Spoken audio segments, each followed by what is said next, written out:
Graça e paz, meus irmãos e minhas irmãs. Estamos reunidos em torno do nosso Senhor e Salvador Jesus Cristo. E um ajuntamento em torno dele nunca é mais um culto apenas. É sempre uma oportunidade rica e única de sermos inundados por sua graça e por sua presença transformadora. Desde já, eu suplico que o Espírito Santo de Deus lhe visite, lhe encontre, lhe abrace, lhe acolha com muita misericórdia. Que seja um tempo especial na sua vida de renovo e que você possa aproveitar essa oportunidade litúrgica de culto a Deus para ser treinado e capacitado a cultuá-lo na vida. Vamos orar, vamos pedir que o Espírito Santo de Deus inunde o nosso ser com muito gozo, com muita alegria, com um sentimento profundo de adoração ao Deus vivo. Oremos.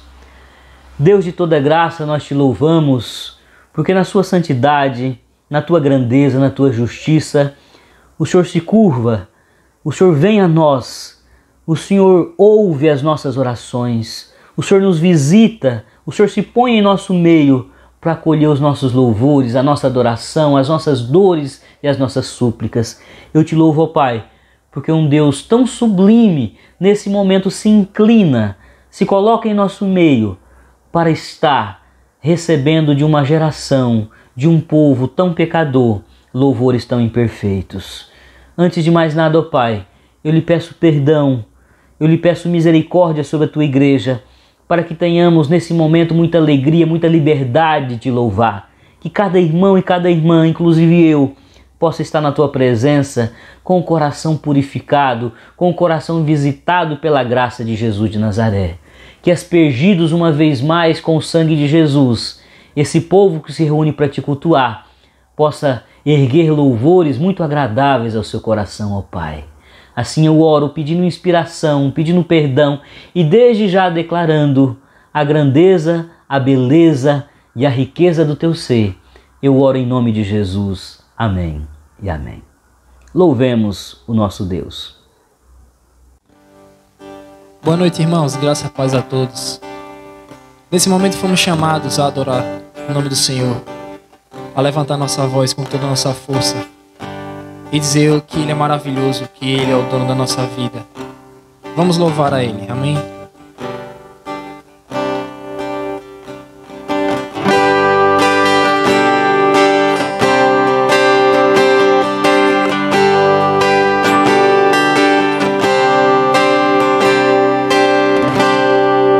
Eu vim aqui pra te encontrar, pra te ouvir, pra me render mais uma vez. Não temerei, não vou fugir, vou aceitar o teu querer. Eis-me aqui.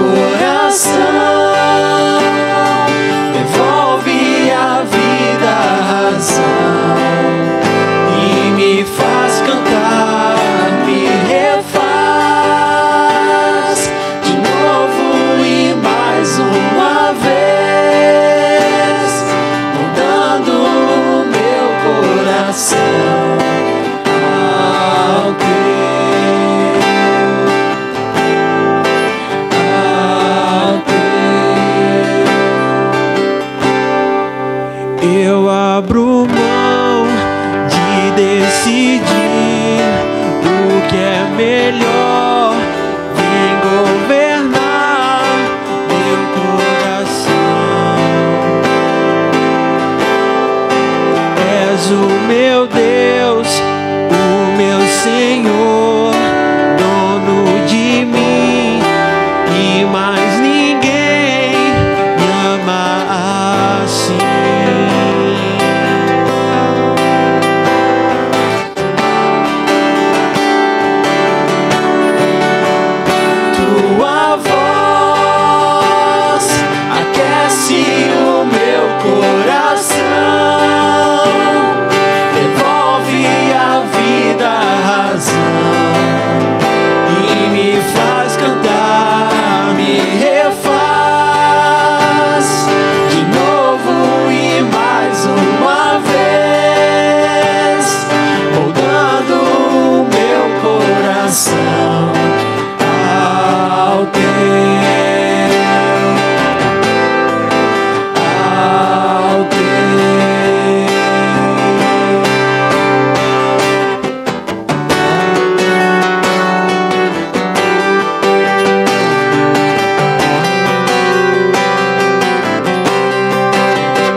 maravilhoso é o nome de Jesus.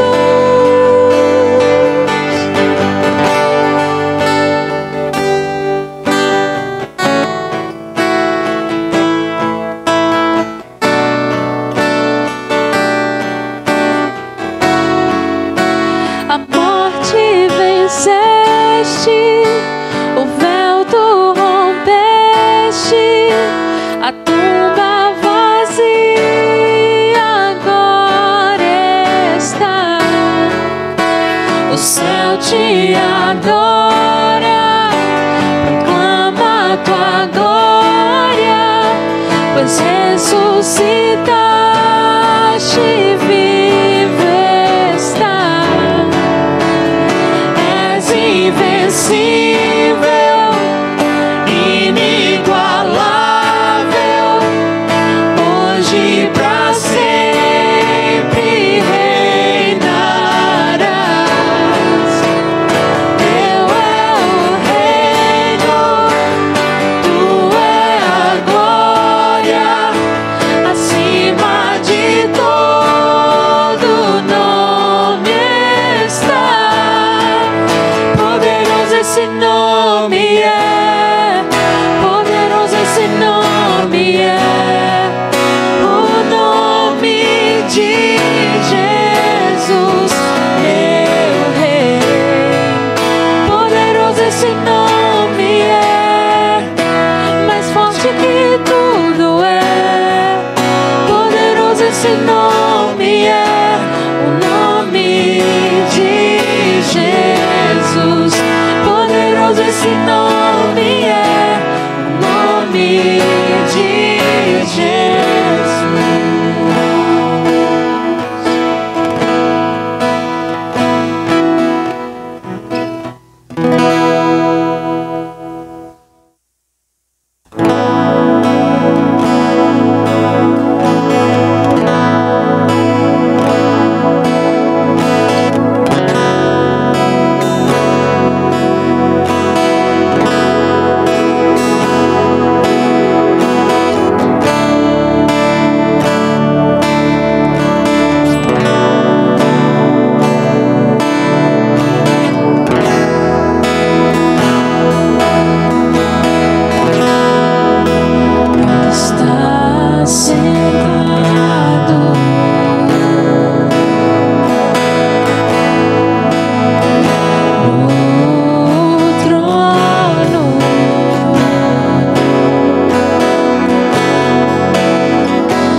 Nós vivemos num mundo onde, infelizmente, uma multidão incalculável de pessoas não possuem o suficiente para viver com dignidade.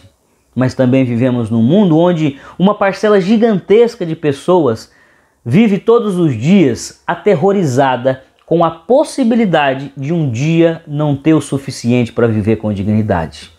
O nosso Senhor Jesus, conhecedor desse temor humano da escassez, trouxe palavras de muito conforto aos seus discípulos e que chegam a nós de maneira muito consoladora. Disse Jesus: olhem para os céus, vejam os pássaros, eles não plantam, não colhem, e o nosso Pai Celestial os alimenta.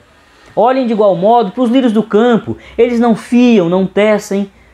Entretanto, o nosso Deus, o nosso Pai, os veste com beleza extrema. Com essas palavras, Jesus queria consolidar no coração dos discípulos uma fé inabalável no Deus de toda providência, no Pai que em tempo oportuno supre as necessidades dos discípulos de Jesus. O Senhor não queria que os seus discípulos caminhassem pelo mundo, retendo, acumulando, com medo de faltar para amanhã. Jesus queria que os discípulos fossem generosos e multiplicadores de recursos, sem medo, sem temor de faltar para si. O desafio que também fica para nós, como discípulos de Jesus nos nossos dias, dias difíceis, de escassez, de desemprego, de fome, se Deus tem colocado nas nossas mãos hoje, sejamos generosos, multipliquemos esses recursos abençoando quem precisa. De igual modo, abençoando a causa de Deus aqui na terra. A IPI de Aracaju é um braço do reino de Deus aqui na terra. Nossa missão é pregar o evangelho da transformação e da justiça. O evangelho que nos diz que ninguém pode passar necessidade, porque todos somos filhos de Deus, criados à sua imagem e semelhança. Logo somos dignos de uma vivência, de uma trajetória, de uma jornada honrada. Que a sua generosidade não seja abafada pelo medo de faltar. Que você possa contribuir com a nossa igreja, com a causa de Deus aqui na terra e com as pessoas necessitadas que passarem pelo seu caminho. Que Deus lhe abençoe, que Deus consolide no seu coração uma fé muito firme e inabalável num Deus que nos supre, e que Deus possa também produzir em você, livre do medo, muita generosidade, muita postura de partilha na sua jornada terrena. Que Deus lhe abençoe.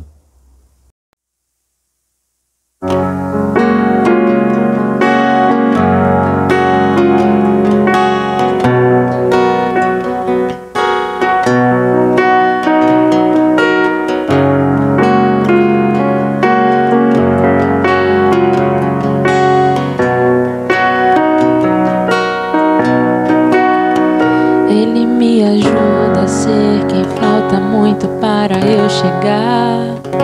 Ele me ajuda quando faltam forças no meu caminhar. Ele não desiste porque ele não é homem pra mentir, e não se arrepende pois não é filho do homem como eu. Ele me ajuda a ser quem falta muito para eu chegar. Ele me ajuda quando faltam forças no meu caminhar.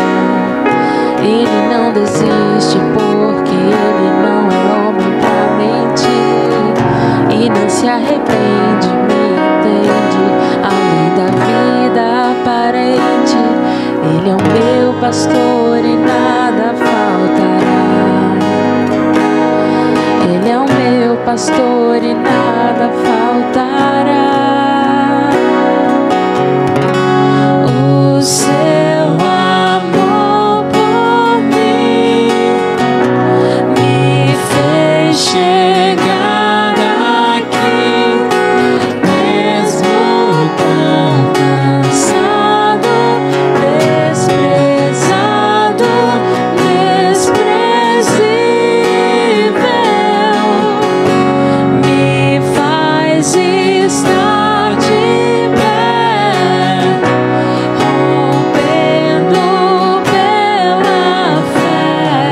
Seu amor me leva pastos verdes, onde eu posso descansar.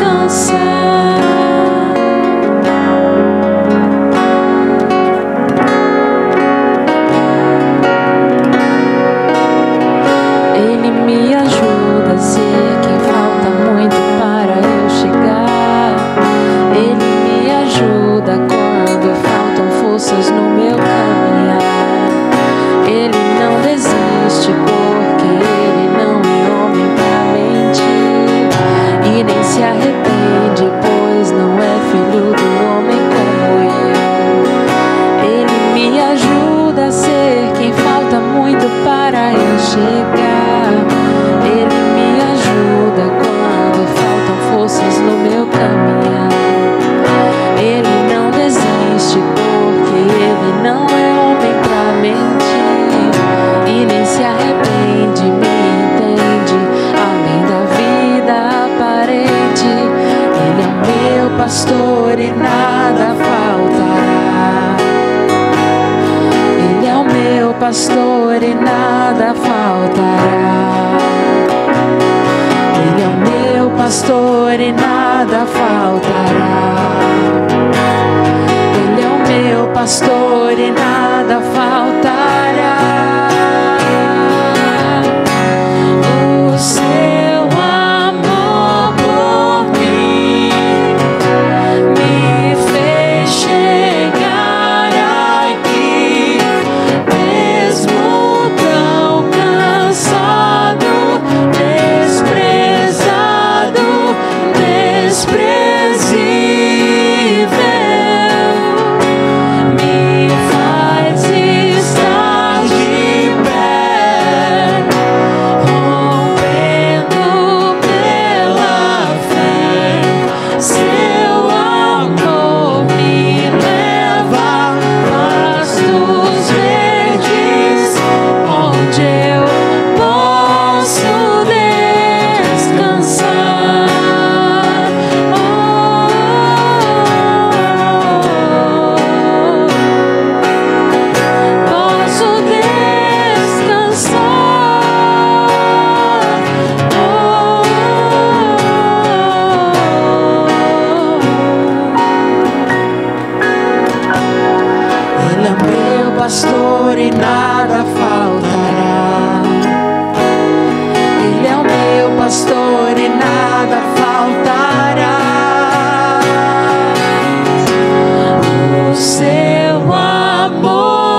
Um importante filósofo da filosofia antiga, Heráclito, certa vez afirmou o seguinte: ninguém pode entrar duas vezes no mesmo rio, pois quando nele se entra novamente, não se encontra as mesmas águas e o próprio ser já se modificou.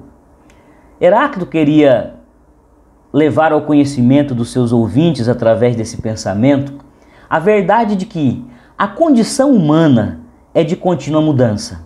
O ser humano, a natureza, tudo que está à nossa volta está mudando continuamente.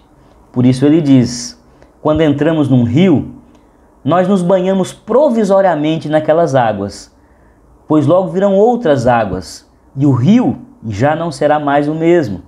E diz ele: nós mesmos também não seremos os mesmos.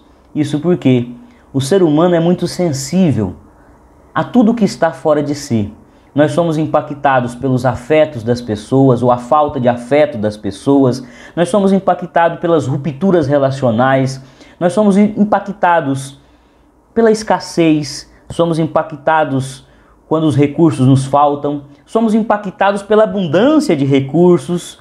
Nós somos impactados pelas mudanças culturais, por novas formas de reagir à arte, ao belo, a tudo que nos cerca. O ser humano, ele é mutável, e essa mudança, segundo Heráclito, é contínua. E eu tendo a concordar com ele, porque nós podemos observar isso em coisas pequenas. Eu, bem poucos dias atrás, fui tomar um cafezinho com Ana e comi uma torta muito saborosa e saí impactado com o sabor daquela torta. E logo que pude, retornei ao mesmo cafezinho para comer daquela torta. E já não tinha o mesmo sabor. Eu disse: Ana, o sabor está diferente? Ela disse: não está diferente. O que mudou foi o meu apetite. Me lembrei que naquela ocasião da primeira degustação eu estava com muita fome, e a fome é o melhor tempero. O que mudou, provavelmente, o meu estado de espírito. Talvez na segunda degustação eu não estivesse tão empolgado, eu tivesse menos afeito a saborear aquele delicioso doce. Nós mudamos, de maneira que o que experimentamos hoje nos causa sensações diferentes que nos causarão se experimentarmos amanhã, porque nós somos seres variáveis no humor, nós somos seres impactados pelo contexto, pelo ambiente externo a nós. Nós somos seres mutáveis, mas por vezes coisas alheias a nós causam um impacto tão profundo dentro de nós, na nossa vida, no nosso cotidiano, causam uma mudança tão radical que nós podemos dizer que ocorre um recomeço. Nós somos transportados para um patamar, para uma condição de recomeço. A ruptura foi tamanha, o impacto foi tamanho, que eu não posso dizer mais que estou no mesmo ciclo. Um ciclo novo começa, uma jornada nova começa, porque algo modificou profundamente a minha vida. A humanidade está vivendo algo muito diferente para essa geração, que é a pandemia. A pandemia nos levou muitas pessoas queridas. Tivemos que conviver com o luto, e conviver com o luto num contexto difícil, onde muitos não puderam nem prantear a morte dos seus entes queridos. Estamos convivendo com desemprego, muita gente perdeu a sua fonte de renda, outros tiveram a sua renda diminuída e logo estão desfrutando de menos conforto, estão tendo que conviver com a escassez. Outros estão com sequelas psicológicas terríveis, gente com síndrome do pânico, ansiosas, depressivas. Outros ficaram com sequelas físicas, não morreram, mas estão tendo que conviver com limitações do corpo. A pandemia provocou inúmeras mudanças e tão radicais que podemos dizer que a humanidade está recomeçando. Eu individualmente, você individualmente, a nossa igreja, grupos sociais, cidades inteiras, países inteiros, o mundo, enquanto uma grande aldeia global, está recomeçando.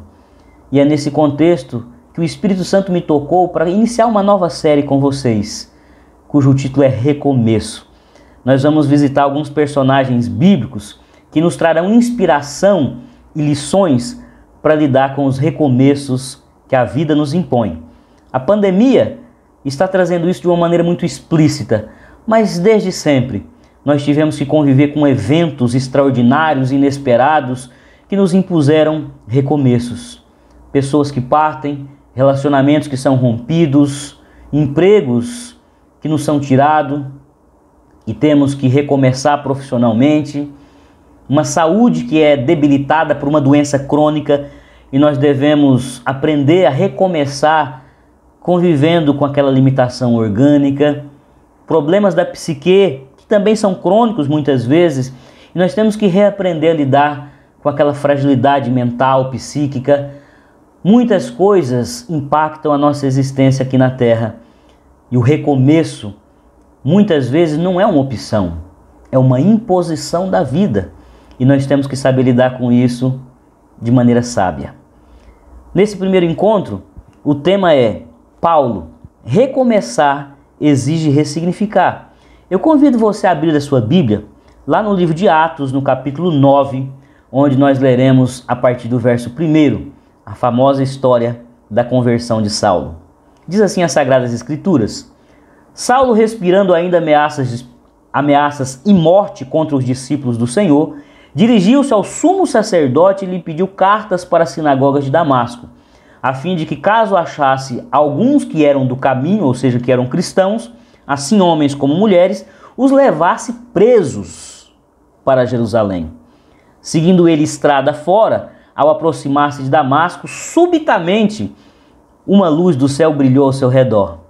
E caindo por terra, ouviu uma voz que lhe dizia: Saulo, Saulo, por que me persegues? Ele perguntou: Quem és tu, Senhor? E a resposta foi: Eu sou Jesus, a quem tu persegues. Mas levanta-te e entra na cidade, onde te dirão o que te convém fazer. O que te convém fazer? Os seus companheiros de viagem pararam emudecidos, ouvindo a voz e não vendo, contudo, ninguém. Então se levantou Saulo da terra e, abrindo os olhos, nada podia ver. E, guiando pela mão, levaram-no para Damasco. E ele esteve 3 dias sem ver, durante os quais nada comeu e nem bebeu. Saulo era um homem de muitas convicções muito absolutas, muito fortes. E ele experimentou uma mudança radical na sua espiritualidade. Ele teve que ressignificar muitas coisas a partir do encontro com Jesus de Nazaré. Ele sabia, antes do encontro com Jesus, com muita clareza, que ele tinha que cumprir a lei, que ele tinha que viver para a lei e pela lei.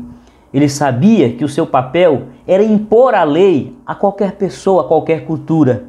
Ele entendia que a sua missão de vida era perseguir, era matar toda e qualquer pessoa que se opusesse àquilo que era a vontade de Deus fixada em lei. Ele era um homem de muitas convicções, ele era um homem que tinha uma tradição arraigada à sua mente, de maneira tal que ele não conseguia olhar e observar a vida de outra maneira que não pela ótica e pelas lentes da tradição, da religiosidade judaica. Mas o nosso Deus queria que ele fosse impactado por um recomeço, por um novo tempo, um tempo de uma espiritualidade mais viva, uma espiritualidade mais próxima do coração de Deus, não aquele homem religioso, frio, não aquele religioso totalmente desprovido de empatia pela vida humana, totalmente desconectado da missão verdadeira de Deus na terra. Quando então Jesus se coloca no caminho de Saulo, o derruba do cavalo, o coloca no chão, destruindo suas convicções, colocando no pó as verdades absolutas cristalizadas na mente de Saulo, para que ele pudesse então aprender que naquele recomeço ele teria que ressignificar muita coisa. A frase de Jesus para ele é: entra em Damasco, continua a sua jornada, mas vai para Damasco com um propósito diferente. Vai para lá para aprender o que você tem que fazer, verso 6, para entender de agora em diante qual é o novo propósito da sua vida. o que Deus tem preparado para você. Ele estava indo para Damasco, movido por convicções legalistas, religiosas, tradicionalistas, para prender homens e mulheres do caminho, ou seja, do movimento de Jesus, pessoas que eram discípulas de Jesus. Mas depois desse encontro com Cristo, ele vai para Damasco não mais para vomitar convicções, não mais para impor convicções, mas para aprender de Deus. O que significa viver? O que significa relacionar-se com o sagrado? O que significa relacionar-se com o próximo? Saulo, ele entendeu que naquele instante começava uma nova jornada. Aquele Saulo, perseguidor, fariseu, zeloso pela lei, havia morrido quando ele caiu do cavalo. Havia sido, de uma maneira muito radical, substituído por uma nova criatura através do encontro com Jesus Cristo de Nazaré. E muita coisa mudaria a partir de então. Ele teria sua caminhada ressignificada à luz do Evangelho de Cristo. Os recomeços, quando provocados por Deus, quando dirigidos por Deus, eles nos colocam diante desta grande tarefa de ressignificar tudo na nossa vida, de dar um novo significado para as coisas da nossa vida. Às vezes nós encaramos recomeços de maneira muito superficial. Eu apenas vou mudar de endereço, eu vou mudar para uma nova cidade. Se Deus soberanamente está possibilitando ou está provocando uma mudança geográfica, é porque naquele lugar Ele quer ressignificar a sua vida. Se Deus está lhe levando para uma nova jornada profissional, novos desafios profissionais, Ele não está apenas querendo mudar você de trabalho, colocar uma nova empresa na sua vida, ou uma nova tarefa, uma nova atividade laborativa. O que Ele quer é que você ressignifique a sua vida. As mudanças, os recomeços provocados por mudanças muito radicais, são oportunidades de Deus para ressignificar. É o entendimento de Deus que a nossa vida anterior não estava de acordo com o seu projeto, não louvava, não adorava, não levava as pessoas à nossa volta a entender que somos instrumentos valorosos nas mãos de Deus. De algum modo estávamos aquém da nossa missão, de algum modo não estávamos entendendo o que Deus queria fazer por meio de nós e em nós. Quando Deus provoca uma mudança soberanamente e nos coloca num recomeço, numa nova jornada, num tempo novo, Ele não quer que você absorva aquele momento de maneira superficial, de maneira muito cosmética, achando que o que mudou foi apenas o endereço, o local de trabalho, os grupos de relacionamento, os círculos de relacionamento. Não adianta nada mudar a agenda de contatos, não adianta nada mudar o local de trabalho, o local de residir, não adianta nada mudar o visual. Tem gente que por conta própria às vezes diz, é vida nova, agora eu sou uma pessoa diferente, e tenta ser mais ousado no visual, usar uma roupa diferente do que usava, um cabelo diferente, uma maquiagem diferente, tenta frequentar lugares diferentes. Mudanças que nos colocam num tempo novo, num recomeço, deve nos trazer à consciência essa certeza. Deus está querendo me comunicar algo poderoso. Ele quer ressignificar tudo na minha vida. E se não tudo, pelo menos uma área da minha vida. Uma área importante, uma área relevante que eu não estava atento, estava sendo negligenciada e de algum modo não mais glorificava o nome de Deus. Era um setor da minha vida que Deus não estava se agradando. E Ele usa algum tipo de transformação e modificação que me coloca num ciclo novo de vida para que eu tenha a oportunidade de ressignificar. E o que eu devo fazer? Eu devo me submeter, como Paulo fez. Paulo aceitou ser guiado pela mão, cego, sem visão própria, sem entendimento próprio, a fim de ir na direção desse novo, desse tempo de ressignificar, de emprestar novo significado, de colocar novo significado sobre coisas antigas, que não faziam bem a ele, não faziam bem à fé dele, não cumpriam um propósito dentro do reino de Deus. Paulo, na sua experiência de conversão, de novo nascimento, de mudança, é convocado a um recomeço espiritual que o ensina a ressignificar todas as coisas. O que Paulo teve que ressignificar a partir do encontro de Jesus? Em primeiro lugar, e acima de tudo, a sua visão de Deus, o seu relacionamento com Deus. Em Cristo, Paulo entendeu que o Deus legislador e juiz, que ele tanto amava e era zeloso, é antes de tudo um Deus missionário.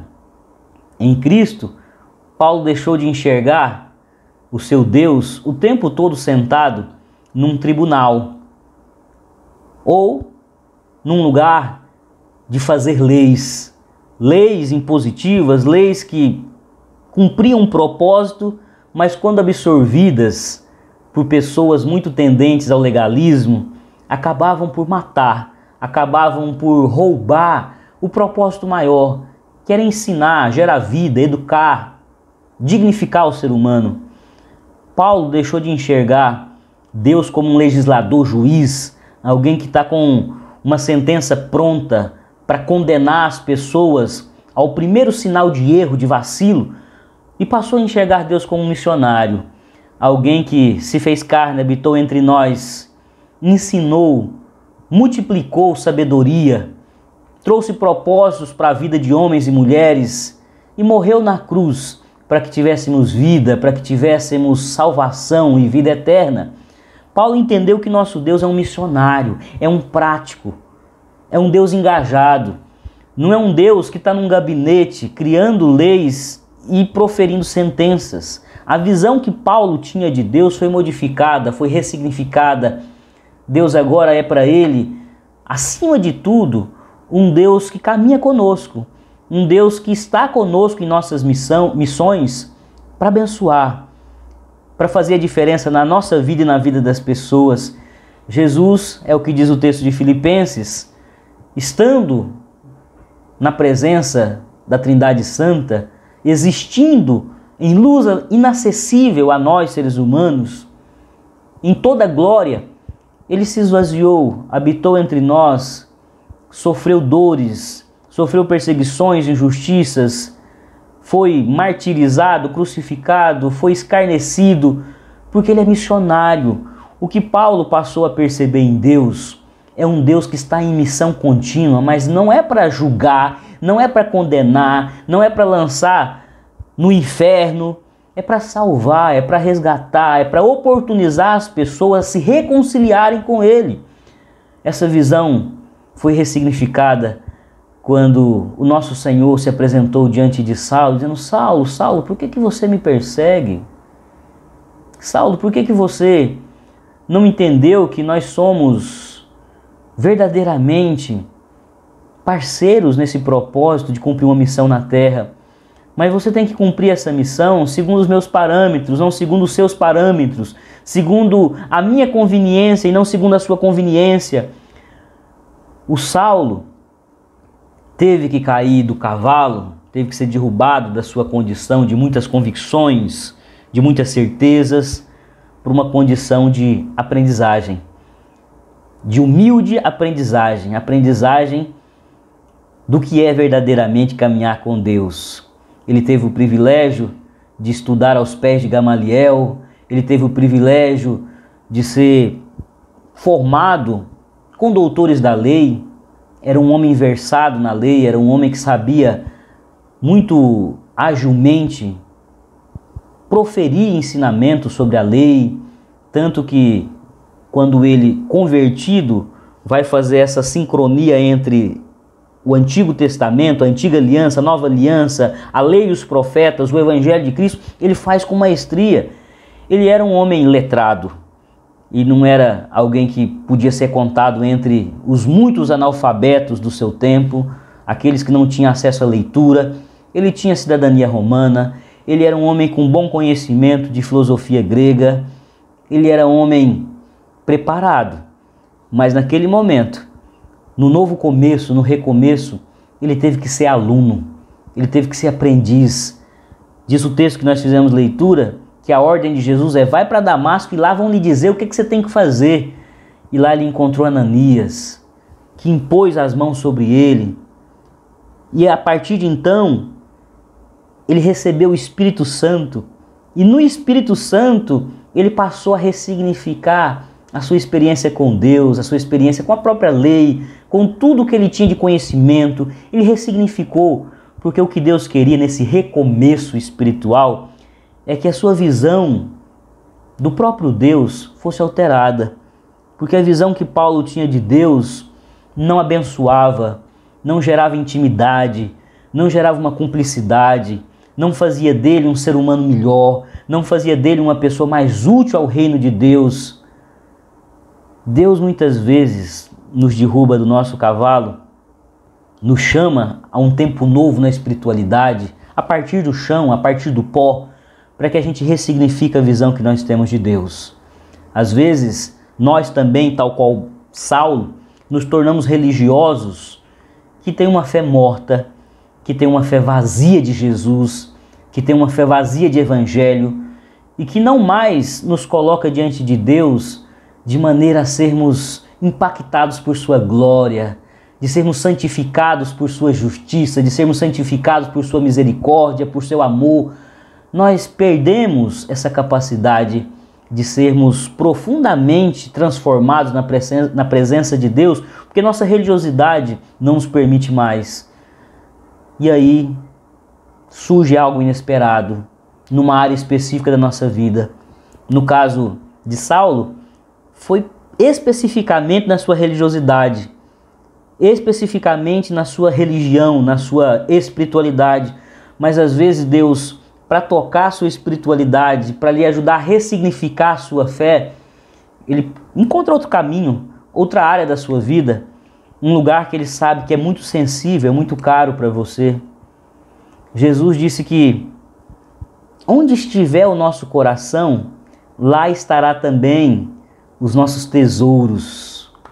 Deus muitas vezes mexe nos nossos tesouros para nos mostrar que estes tesouros não têm valor algum e que precisamos profundamente ressignificar o que é essencial na vida, o que importa de fato. E às vezes, para tanto, ele mexe em áreas muito sensíveis. Dói, machuca. Ele permite. Eu não posso lhe ensinar teologicamente, biblicamente, outra coisa que não um Deus que permite. Um Deus que é soberano, um Deus que teria poder para nos poupar, que teria capacidade de não nos permitir passar por algumas provas, privações, perdas, mudanças radicais e recomeços necessários. Mas ele o faz, ele permite. Por vezes ele não move o seu braço. Por vezes o nosso Deus não despende nenhuma energia, nenhum poder para que você enfrente aquela prova, aquela luta. Mas ele permite. Ele se abstém de lhe poupar, de lhe preservar, porque ele quer justamente que você, diante de um tempo novo, um tempo imposto, um momento de imposição da vida, um recomeço não desejado, mas na ótica do nosso Deus, necessário. Um recomeço necessário para que você ressignifique a visão que você tem dele. Nós temos um exemplo clássico nas Sagradas Escrituras e esse exemplo acabou por cunhar uma frase muito repetida por nós. Jó.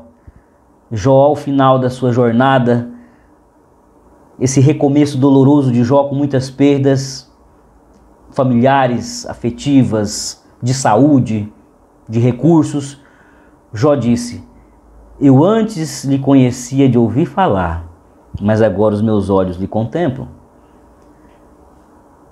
Paulo, que passou a ser chamado de Paulo, não por Jesus, tem muita gente que comete esse equívoco. Jesus mudou o nome de Saulo para Paulo. Não, em nenhum momento isso ocorre. O próprio Lucas, que está registrando os Atos dos Apóstolos, ele, por conveniência própria, passa a chamar Saulo de Paulo. Especificamente lá no capítulo 13, salvo engano, ele começa a fazer menção ao Saulo como Paulo. Mas esse Saulo, perseguidor, que tinha uma visão de Deus muito tirana, um Deus que estava anuindo, que estava patrocinando o seu desejo de vingar de corrigir, disciplinar aqueles que se rebelavam contra o judaísmo, contra a lei, aqueles que descumpriam a sagrada lei, esse Saulo foi impactado por algo tão profundo. Ele foi derrubado do cavalo, ele foi para o pó, ele perdeu provisoriamente sua autonomia, ele perdeu provisoriamente a sua capacidade de tomar decisão, teve que ser guiado pela mão, teve que ser dirigido, teve que ser conduzido para que ele entendesse que era tempo de ressignificar tudo, inclusive, principalmente, sobretudo, a visão que ele tinha de Deus. O Deus legislador juiz que Saulo tanto amava, defendia zelosamente, cedeu lugar a um Deus missionário, um Deus que arregaça as mangas, um Deus que sofre conosco, que chora conosco, um Deus que nos convida a ser parceiro. Ele vai dizer algo muito lindo, ele vai chamar as comunidades que ele ensina e que ele funda a participar desse sofrimento, dessa missão, desse engajamento do próprio Deus aqui na terra. Eles, olha, vocês têm em vocês o mesmo sentimento que houve em Cristo Jesus e renunciem, se esvaziem, a fim de que vocês possam também cumprir a missão de vocês aqui na terra.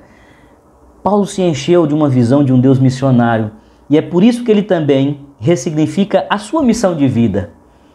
Esta é a segunda grande ressignificação de Saulo de Tarso, a ressignificação da sua missão de vida. Ele achava que a sua missão era matar em nome de Deus. Ele pede carta, ele pede permissão ao sumo sacerdote para sair, promovendo uma verdadeira caça às bruxas, uma guerra santa, levando pessoas que abraçavam Jesus de Nazaré, que professavam Jesus de Nazaré, para Jerusalém, para serem julgadas, muitas vezes, quem sabe, muitas vezes, infelizmente, assassinadas, julgadas com sentença de morte.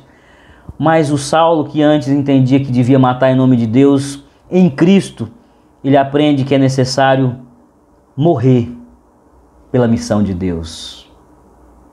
O Paulo, que antes entendia que a sua missão era fazer cumprir, inclusive com o preço de sangue dos seus semelhantes, a lei, porque Deus é juiz, é legislador, agora se reveste de um Deus missionário e ao invés de ir pela vida matando pessoas, ou com palavras, ou com gestos físicos truculentos, ele entende que a sua missão é morrer pela missão de Deus, é gastar a sua vida para que Deus possa resgatar o maior número possível de pessoas, se reconciliar com o maior número possível de pessoas. Escrevendo aos Filipenses, ele diz: porquanto para mim o viver é Cristo e o morrer é lucro. Paulo entendeu que o que antes parecia ser lucro, matar, tirar vida de pessoas, abafar a espiritualidade que nascia em Cristo Jesus dentro das pessoas, levando-as aos tribunais, agora ele entende que se ele precisar morrer, se ele tiver que morrer como acabou morrendo em Roma, por amor ao Evangelho, isso é lucro, é lucro. O Paulo, que antes defendia a letra que mata, ele vai dizer lá em 2 Coríntios 3,6, o qual nos habitou para sermos ministros de uma nova aliança, não da letra, mas do Espírito, porque a letra mata, mas o Espírito vivifica. Paulo ressignificou a sua visão de Deus, a sua missão. Ele não está mais conectado ao legalismo farisaico, mas ele está conectado à espiritualidade de Jesus de Nazaré, que enviou o Espírito que vivifica, o Espírito que resgata as pessoas e as coloca diante de um Deus vivo e que as faz portadoras de uma vida qualificada, uma zoe, uma vida que vem de Jesus. É isso que Deus fez quando colocou Saulo numa nova jornada, num recomeço. Foi ressignificar sua missão de vida. Ele não mais queria ser um homem cheio de palavras duras, amargas, de condenação. Ele queria apenas dizer que o Deus da graça estava disponível a acolher a todos que tivessem a percepção de que ninguém merece, de que todos somos pecadores, é o que ele diz escrevendo aos Romanos, todos pecaram e destituídos foram da glória de Deus. E ele disse mais, dos pecadores que existem, eu sou o maior. Esse Paulo, que agora em Cristo teve uma visão de missão ressignificada, ele entende que a sua obra missionária não é colocar fardo sobre as costas das pessoas, mas é aliviá-las com a graça de Deus, resgatando-as para Jesus e fazendo-as entender que nós temos sim que trabalhar, nós temos sim que lutar e labutar pela causa de Deus. Deus quer fazer coisas na terra e nos chamou para sermos seus parceiros, seus colaboradores, seus cooperadores, mas tudo isso tem que ser feito num espírito de gozo, de alegria. Ele diz, olha, quem contribuir, contribua com alegria. Não faça com esse espírito morrento, de quem está fazendo sempre algo a partir de um sacrifício doloroso. Sacrifícios são necessários, mas quando feitos em Deus e para a glória de Deus, são fonte de gozo, inclusive. Razão pela qual os cristãos morriam na arena, comidos por leões, cantando cânticos espirituais de louvores ao nome de Deus, entregando suas vidas na arena, mas não negando Jesus, com gozo espiritual. O Saulo, que ressignifica sua missão, é um homem alegre. A carta que ele escreve aos Filipenses é a carta da alegria. Ele se alegra em ver o evangelho prosperando, as pessoas se relacionando com Deus vivo, as pessoas se colocando à disposição da missão de Deus na terra e abraçando a pregação, o ensino. Esse Saulo, que agora é um missionário, à semelhança do Deus missionário, entendeu que ele está aqui na terra para abençoar, não para amaldiçoar, não para condenar, não para violentar as pessoas, não para abusar religiosamente das pessoas, não para oprimir as pessoas. Nós vamos, muito em breve, recomeçar as atividades presenciais na nossa igreja, e as igrejas, os ajuntamentos coletivos de fé no Brasil inteiro estão retomando aos poucos. E eu tenho muita esperança que esse recomeço da nossa igreja, da igreja brasileira, tenha como ganho a ressignificação da missão. Qual é a missão da igreja? Nós estamos aqui no Brasil para ficar jogando fardos legalistas nos ombros das pessoas, para ficar emitindo sentenças condenatórias aos pecadores, aos seres desprezíveis que não têm a mesma santidade, a mesma pureza que nós? Ou nós estamos aqui para cada vez mais e mais pregar o evangelho da graça e dizer que Deus as ama, e ama tão radicalmente que deu Jesus Cristo de Nazaré na cruz, mas em vida, como fonte de inspiração, como fonte inesgotável de sabedoria. Nos deu Jesus como projeto, modelo de vida que nós devemos abraçar.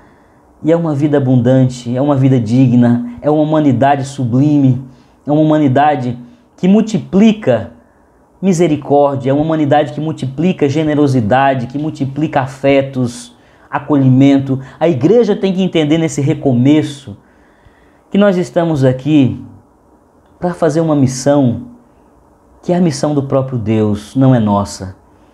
A igreja se adonou da missão de Deus e transformou a missão de Deus numa jornada, numa cruzada, numa guerra espiritual, onde parece que nós fomos chamados apenas para separar o joio do trigo, para mostrar que nós somos a igreja verdadeira. Isso é muito, muito questionável. Que nós somos de fato os cristãos autênticos, porque somos os religiosos da moral mais rígida possível, porque pregamos sempre com muita dureza, nós levamos às pessoas um evangelho duro, nós estreitamos ao máximo a porta, achando que assim nós estamos fazendo algo pela missão.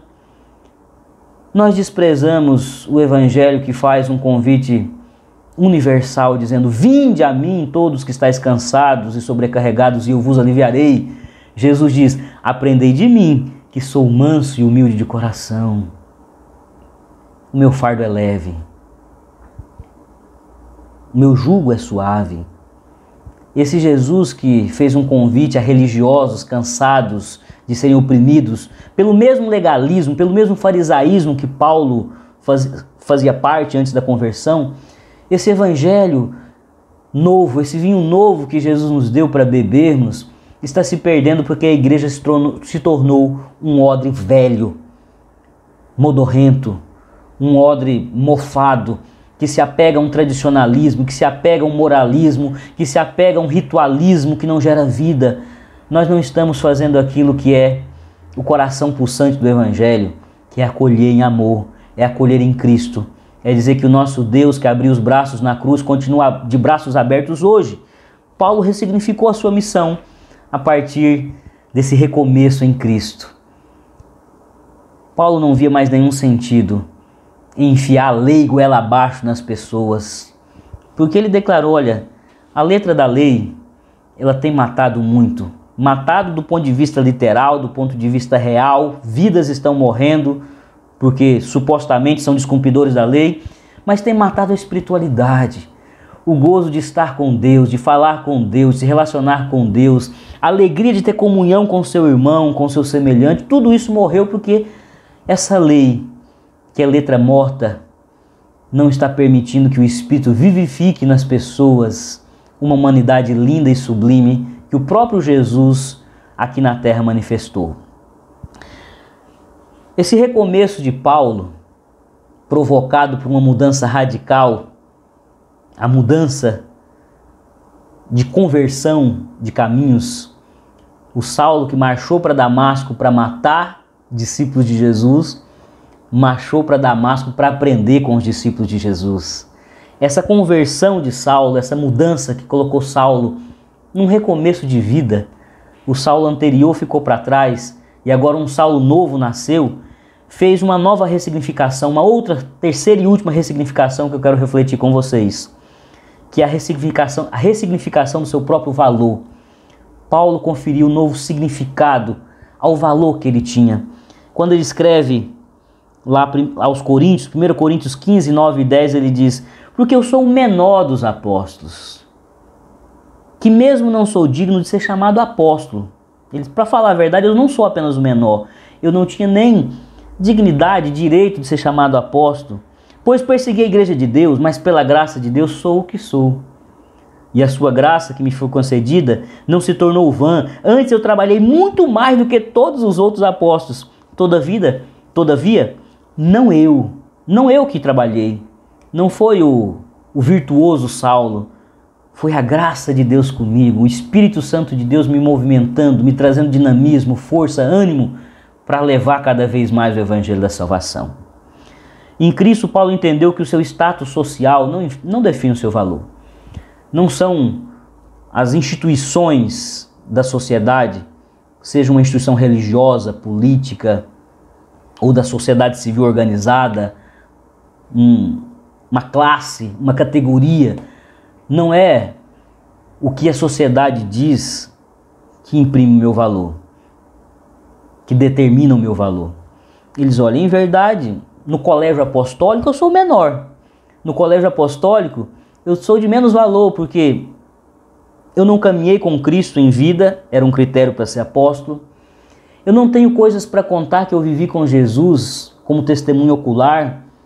Eu não posso dizer como Pedro, que eu tive um diálogo com ele, onde ele me orientou a pastorear suas ovelhas. Eu não posso dizer que eu recostei a minha cabeça no seu ombro, como João. Eu não posso falar de nada que eu vivi com ele. Então eu sou o menor dos apóstolos. Meu valor dentro dessa instituição nascente, o colégio apostólico, é pouco. Mas eu não estou mais ligado a essas convenções sociais e institucionais. Eu agora sei que o meu valor é definido pelo que o Espírito Santo de Deus me faz produzir de bom para o reino de Deus. O meu valor consiste no fato de que eu estou disponível para o reino de Deus. Meu coração está dilatado para servir, para abençoar, para amar. O meu valor, ele foi determinado por uma nova forma de pensar a vida. Eu agora me sinto muito valoroso quando eu abençoo. Eu me sinto muito valoroso quando as minhas mãos são estendidas para consagrar pessoas, para levá-las a uma condição mais santa, mais separada. Saulo entendia que o seu valor, o Saulo antes de Jesus, entendia que o seu valor estava no fato dele ter um currículo muito extraordinário, dupla cidadania, falava grego, falava hebraico, tinha trânsito em Roma, tinha trânsito na alta cúpula da religião judaica, da sociedade política judaica. Ele achava que o valor dele consistia no fato de que ele podia entrar, bater um papo com o sumo sacerdote e sair com uma autorização para perseguir cristãos. Ele tinha trânsito político, ele era bem relacionado, ele era erudito, ele era um homem com títulos. Mas agora ele diz: eu sou o menor dos apóstolos, mas isso não me importa mais, porque o meu valor não está na grandeza que uma instituição me confere. O meu valor está no fato de que eu trabalhei. Eu tenho consciência. Ele diz humildemente aqui: eu tenho consciência de que ninguém trabalhou mais do que eu. Mas não fui eu. Foi uma graça, foi um espírito poderoso que me moveu todos os dias a lutar pela causa de Deus aqui na terra. Eu concluo esse nosso primeiro encontro, destinado a refletir sobre recomeço, dizendo a você que o grande mérito de Paulo nesse recomeço espiritual foi não resistir. Em nenhum momento nós vemos o Paulo, resistindo ao que Deus tinha para fazer na sua vida, que era ajudá-lo a ressignificar tudo. Ele não esperneou, ele não diz assim: não, eu quero manter o meu valor social, eu quero que as pessoas continuem a bater continência para mim porque eu sou o grande Paulo, fariseu, homem importante no Sinédrio. Ele não relutou em dizer: não, a lei para mim é tudo, eu não posso abrir mão de ser zeloso por cada vírgula da lei. Ele disse: não, eu prefiro ser vivo no Espírito do que ficar apegado à letra da lei.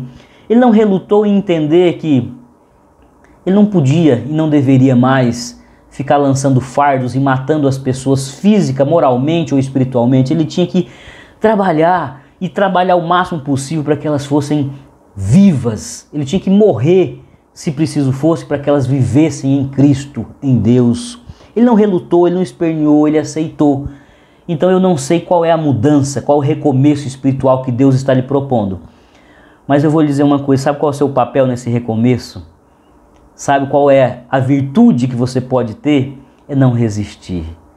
É ouvir de Deus. É aceitar os Ananias que Deus está enviando para a sua vida, como enviou para Saulo, para lhe ensinar o que você tem que fazer nesse novo recomeço. Se desarme, seja humilde. Entenda que, às vezes, nós voltamos a um patamar de mero aprendiz, de ouvir mais do que falar, de acolher mais do que propor. Às vezes é um tempo em que Deus está ressignificando a nossa vida de maneira tão radical que o que nos cabe é aceitar essas mudanças, esses novos significados que Ele está emprestando a tudo. O que é família agora, depois de tantas perdas, depois de partidas tão dolorosas? O que é família para você? O que o dinheiro representa para você? Ressignifique dinheiro, recurso, tempo, pessoas, lugares. O que aquele lugar chamado Ipê de Aracaju, na Avenida Simeão Sobral, significa para você, depois de tanto tempo privado de estar ali? Ressignifique. É só um endereço? É só um lugar que você se acostumou a frequentar? Ou é a sua casa? É a sua comunidade? É o seu lugar de crescimento? Ressignifique tudo, porque Deus está nos chamando a um recomeço e Ele sempre tem um propósito de dar novo significado, de renovar tudo em nós, dando novo significado. Quando Ele percebe que os significados antigos, os conceitos, as ideias que nós tínhamos das coisas antigamente, já não mais abençoam, já não mais cumprem um propósito na terra, não glorificam mais o seu santo nome. Que Deus nos abençoe e que os recomeços sejam acolhidos com muita resignação, com muita submissão, como Paulo, que humildemente aceitou que era tempo de nascer de novo, que tudo o que ele sabia sobre Deus precisava ser ressignificado, que tudo o que ele sabia sobre missão precisava ser ressignificado, que tudo o que ele sabia sobre o seu valor, sobre ele, Paulo, precisava ser ressignificado. Esse é o tempo em que Deus quer lhe colocar num começo novo, para fazer novas todas as coisas na sua vida. Que Deus nos abençoe.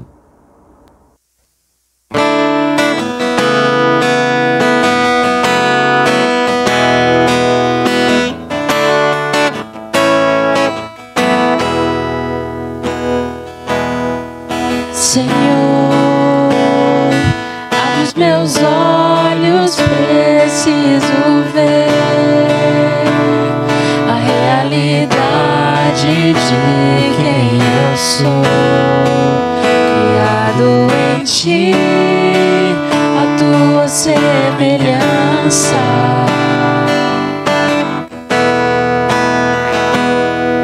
Senhor, o meu passado Teu sangue apagou, uma nova vida me entregou. Com Teu poder transforma meu ser de glória em glória. Eu nasci de novo, nasci de novo em Ti. Sou mais que vencedor. Eu nasci de novo, nasci de novo. Faz-me ver assim como sou. Uma nova criação eu sou.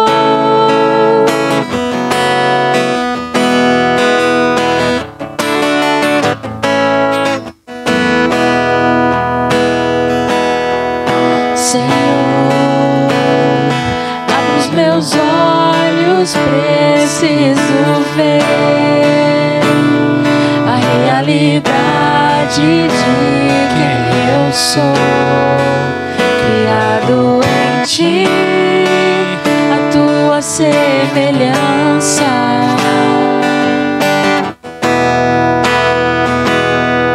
Senhor, o meu passado Teu sangue apagou, uma nova vida me entregou. Com Teu poder transforma meu ser de glória em glória.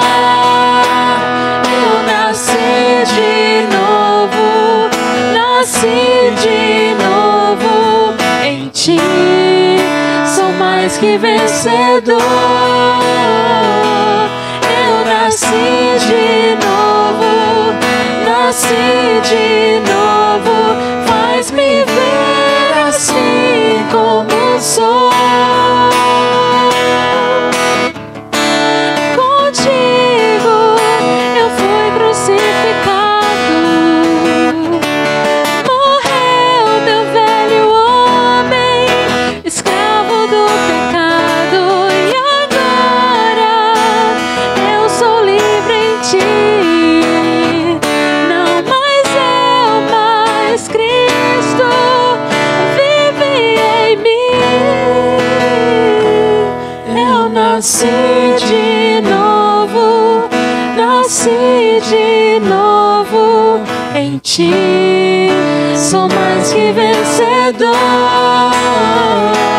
Eu nasci de novo, nasci de novo. Faz-me ver assim como sou. Uma nova criação eu sou. Uma nova criação eu sou. Uma nova criação eu sou. Machado de Assis, em uma de suas muitas frases bastante realistas, disse: "O esperado nos mantém fortes, firmes e em pé. O inesperado nos torna frágeis e propõe recomeços." De fato, as certezas, as convicções, aquilo que é concreto, o que já está estabelecido, nos traz firmeza e força para ficar de pé. O inesperado, por sua vez, nos vulnerabiliza, nos torna seres frágeis, vulneráveis e suscetíveis a contínuos recomeços. Mas o apóstolo Paulo nos consola quando afirma: quando sou fraco é que sou forte. Nós temos uma convicção: nas nossas fragilidades e vulnerabilidades poderemos ter que recomeçar, mas sempre recomeçaremos fortalecidos por Deus e sabendo que na nossa fraqueza o poder de Deus se aperfeiçoa. Vamos ser despedidos com a bênção apostólica. Vamos suplicar que nesse recomeço da IPI de Aracaju, que nos recomeços que você possa estar vivendo nesse momento, você tenha certeza de que na sua fraqueza e vulnerabilidade existe um Deus lhe sustentando com poder e graça. Sejamos despedidos com a bênção apostólica. Que a graça do nosso Senhor e Salvador Jesus Cristo, que o amor do nosso Deus Pai e que a comunhão e a consolação do Espírito Santo de Deus repouse sobre a IPI de Aracaju, igreja que está recomeçando a sua jornada presencial, igreja que está retomando o corpo a corpo, o evangelismo olho no olho, o cuidado mais próximo. Que essa bênção alcance a nossa igreja nesse recomeço, com força, com fé, no Deus que nos supre nas nossas fragilidades. E que essa bênção alcance todo o povo de Deus espalhado pela face da terra, que tem que recomeçar inúmeras vezes diante do inesperado da vida. Eu rogo essa bênção em nome dele, que vive e reina. Amém e amém. Meus amados irmãos, o nosso recomeço presencial já tem data marcada. O Conselho definiu que no dia 19 de setembro retornaremos aos nossos cultos presenciais lá no templo, na IPI de Aracaju, Avenida Simeão Sobral, número 864. Demorou um pouco mais do que gostaríamos. No decurso da reforma, tivemos que corrigir alguns problemas imprevistos, mas já tem data marcada. Terceiro domingo de setembro, 19 de setembro, com a graça de Deus, se Ele nos permitir, estaremos juntos celebrando a Deus presencialmente, cultuando o Deus que tem nos cuidado e tem nos suprido de todas as formas. Fique em paz, guarde no seu coração essa convicção de que o Senhor é conosco, hoje e sempre. Amém e amém. Santo, Santo,